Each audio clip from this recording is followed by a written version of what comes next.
जहाँ नमस्कार, आप देख रहे थे झाड़ न्यूज और मैं हूँ गुंजन कुमार। करम पर्व की आप सभी को ढेर सारी बधाई, शुभकामनाएं। और अभी जो है हम खूंटी के करम अखड़ा में, यहाँ करम पर्व के मौके पर आज झारखंड सरकार के कल्याण मंत्री चमरा लिंडा पहुँचे थे। उनके साथ खूंटी के विधायक रामसूर्या मुंडा और सिसई विधानसभा क्षेत्र के विधायक जिगा मुंडा भी पहुँचे थे। खूंटी विधायक ने आज करम पर्व के मौके पर एक सौगात देने की घोषणा की है। दरअसल उन्होंने अपनी स्पीच में कहा कि मैंने खूंटी के लोगों से, खासकर बहनों से ये वादा किया था कि आपको कॉलेज जल्द मिलेगा। जो मैंने वादा किया वो वादा पूरा हुआ। खूंटी में महिला कॉलेज बनने के लिए प्रस्ताव पास हो गया। अब टेंडर प्रक्रिया होना उसका शुरू हो गया है। टेंडर प्रक्रिया होगा और फिर महिला कॉलेज का निर्माण कार्य शुरू होगा। इसके अलावा जब चमरा लिंडा की बात आई, जब मुख्य अतिथि के तौर पर कल्याण मंत्री चमरा लिंडा ने स्पीच दिया तो उन्होंने कहा कि जितने भी यहाँ नाच पार्टी आए हुए हैं सभी के लिए कल्याण विभाग की ओर से नगड़ा और मानदंड सरकार की ओर से दिया जाएगा। उसके लिए खूंटी जिले को 1 करोड़ रुपए की आवंटन भी दे दी गई है। अब यहाँ जो है ये प्रक्रिया शुरू होगा कि नगड़ा और मानदर खरीद कर जितनी भी नाच पार्टी है सभी को दिया जाएगा। अब हम सुनवाते हैं सबसे पहले खूंटी विधायक रामसूर्या मुंडा ने अपने स्पीच में महिला कॉलेज को लेकर क्या कहा और उन्होंने करम पर्व के मौके पर क्या संदेश दिया है। फिर हम सुनवाएंगे कि कल्याण मंत्री चमरा लिंडा ने संदेश देते हुए करम पर्व पर क्या पूछा है, क्योंकि उन्होंने जो बात रखा है आदिवासियों से संबंधित जो बातें कही है वो खास जो है उन्होंने आज इस करम पर्व के मौके पर कहा है। इसलिए जो है उनकी बातों को मैं बात को समझता हूँ क्योंकि वो मुख्य अतिथि हैं। तो आइए एक एक बात सुनते हैं आज वक्ताओं ने करम पर्व के मौके पर क्या कहा और साथ ही वीडियो के माध्यम से आप देखेंगे यहाँ करम किस तरह से हो रहा है। ऐतिहासिक करम अखड़ा में उपस्थित हमारे झारखंड सरकार के मंत्री बड़े भाई आदरणीय चमरा लिंडा जी, विधायक सिसई बड़े भाई जिगा तुषारन होरो जी, खूंटी एसडीओ मैम और हमारे करम महोत्सव को आयोजित करने वाले तमाम अध्यक्ष, उपाध्यक्ष, सचिव, सभी सदस्यगण, पाहन और जितने भी नाचने वाले गाने वाले आए हुए हमारे सभी भाई बहनों को हमारी ओर से ढेर सारी बधाई, जोहार। तो आज हम लोग कर्मा महोत्सव प्रत्येक वर्ष की भांति इस वर्ष भी धूमधाम से मना रहे हैं। ऐसा हम लोग कर रहे हैं कि आने वाले पीढ़ी भी इस नाच और गान को फॉलो कर सके, देख सके। ये रीति रिवाज हमारे बुजुर्गों ने हम सबों के लिए छोड़ कर गए हैं। ये ढोल नगाड़ा मांदर ये अखाड़ा हम सबों का है, ये बरकरार रखना है। और हमारे नाच दल से यही कहना चाहूँगा कि नगाड़ा, ढोल और मांदर के लिए हमारे खूंटी जिला में 1 करोड़ रुपया आया हुआ है। आप सबको हम बांटने का काम करेंगे, नगाड़ा, ढोल और मांदर।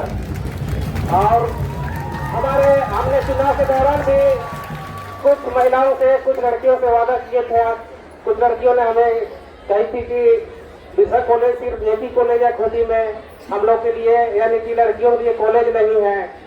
तो हमने सीएम साहब को पत्र लिखा, विधानसभा में भी आवाज उठाया और हमारे मंत्री जी सुदिव्या कुमार सोनू को भी लिख कर दिया और कॉलेज का यहाँ पास हो गया और 55 करोड़ की लागत से ये अच्छा महिला कॉलेज खूंटी में बनने जा रही है। इन्हीं शब्दों के साथ मैं आप लोगों को फिर से जोहार करता हूँ। बहुत बहुत धन्यवाद। खूंटी के विधायक, सिसई के विधायक जी और अधिकारीगण और हमारे अगुवागण, समाज के अगुवागण, आप सभी लोगों को मेरे तरफ से बहुत बहुत जोहार और करम का शुभकामना। हम आज ये उत्सव पूरे भारत देश में, भारत देश के बहुत सारे भागों में मनाया जा रहा है, बहुत सारे भागों में। नेपाल में भी धूमधाम से हो रहा है, भूटान में भी धूमधाम से हो रहा है और भारत के कई राज्यों में, छत्तीसगढ़ में, उड़ीसा में, बंगाल में, झारखंड में और इसी तरह से यूपी में, जहाँ जहाँ हमारे लोग गए हैं या नहीं गए हैं या मेरे हमारे लोग हैं, वो सभी जगह धूमधाम से हो रहा है। तो इसलिए इस पर्व का इस उत्सव का इम्पोर्टेंस, इसका खूबी, इसका महत्व, इसका खासियत अब एक राष्ट्रीय स्तर पर पूरे भारत देश में ये फेस्टिवल का मान्यता हो गया है। इवन झारखंड में आदिवासी के अलावे जितने भी सदान वर्ग है, उन सदान वर्गों में भी इस पर्व का प्रचलन व्यापकता से है। सभी लोगों का, चाहे उधर खोखा या गुरमाली का हो या नागपुरी का हो, सभी जगह।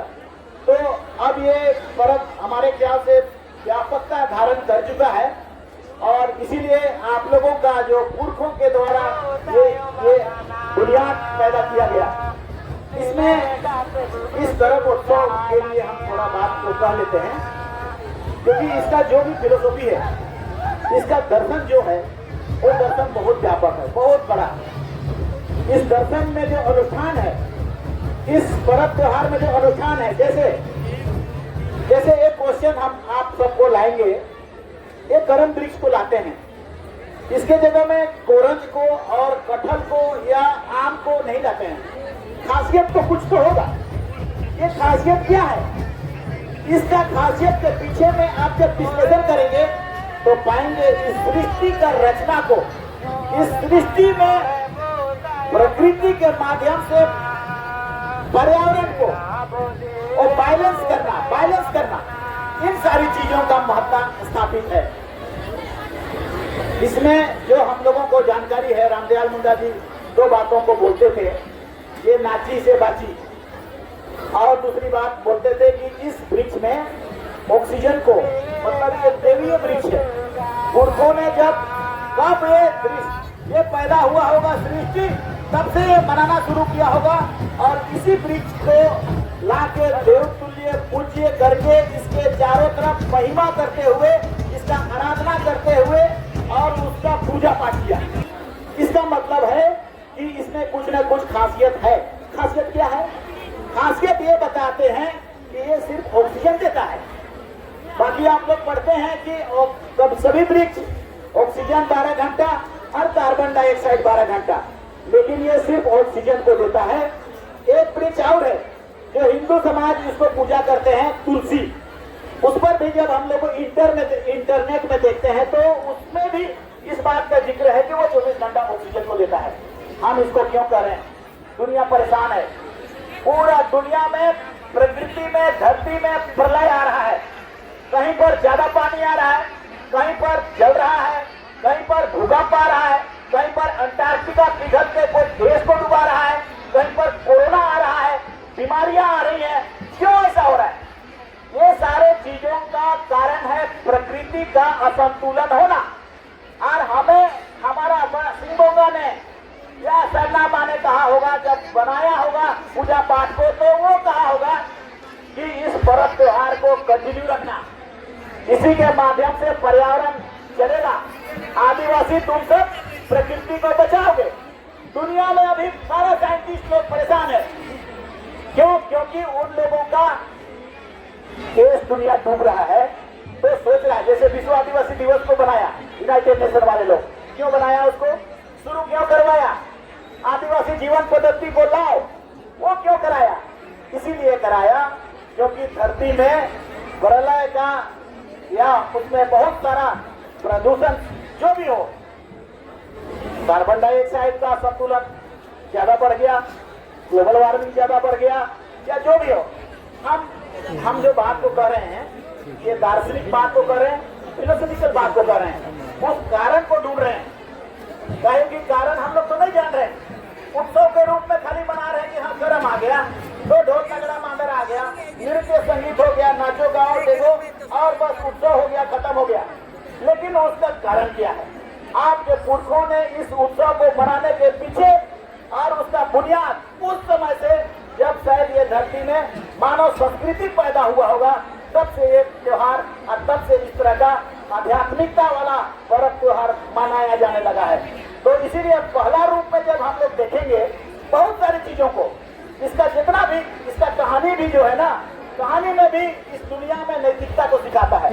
इस दुनिया में सत्य असत्य क्या है, डिसिप्लिन और सही होगा, धर्म अधर्म क्या है, अधर्म के लोगों का जीवन तकलीफ में होगा, धर्म का जीवन अच्छा होगा, धार्मिक कर्मा धर्मा का जो कहानी वगैरह होता है उस तरफ में उसका वो एक संकेत देता है, आपको एक सिद्धांत, आपको एक शिक्षा देता है कि अगर जिस दिन इंसान गलत दिशा में चला जाएगा उस दिन उसके जीवन में तकलीफ आएगा, जिस दिन इंसान सही दिशा में चलेगा उस दिन इंसान का जीवन में आनंद आएगा। ये इस पर्व के द्वारा, कर्मा पर्व के द्वारा एक संदेश दिया जाता है और उसमें जितना कर्मकांड है उसमें जितने भी एक पक्ष है वो पक्ष का एक मीनिंग है और इस मीनिंग का, इसीलिए मैं कह रहा हूँ इसमें व्यापकता को शायद हम लोग उतना नहीं देख पा रहे होंगे। व्यापकता मतलब इस पर्व के द्वारा सृष्टि का रचना को बनाए रखना।